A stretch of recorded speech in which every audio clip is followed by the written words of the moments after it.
Giselle, congratulations. A very disciplined second half performance, critical to that victory, I think.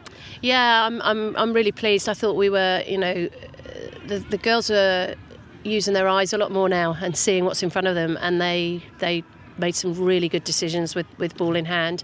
We didn't have as much ball as Bristol, but defensively we were really sound as well, very organised and committed to what they were trying to achieve, and generally I thought it was a cracking game of rugby from both sides. Really good game. Very open for the first 20 minutes, but then you seemed to press them. You gave them less room after that. Yeah. That's what a lot of the neutrals said. Yeah, no, absolutely. I think our line speed down. A lot of teams respect the speed that we've got when we come off the line.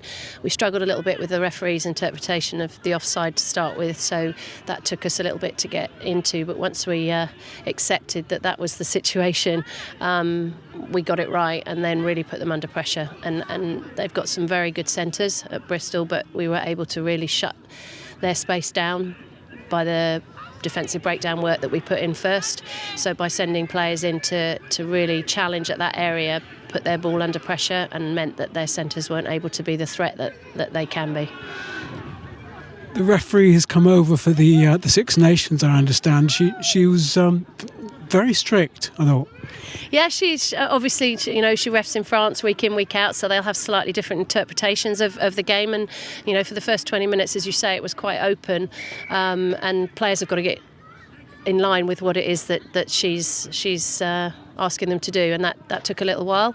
But once we settled down and understood what she required, then the game got going again, so to speak.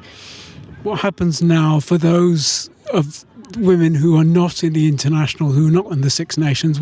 What happens over the next 8 weeks? Yeah, it's a very long break from competition, but it's an opportunity to have a pre-season in the middle of your season, so to speak. So there'll be a conditioning phase that they'll go into, but also we can now, we've got enough games now that we've got the analysis of exactly where we are as a side and what our strengths and weaknesses are, and we've got some very big games coming up after it if we are going to have the opportunity to play in the playoffs.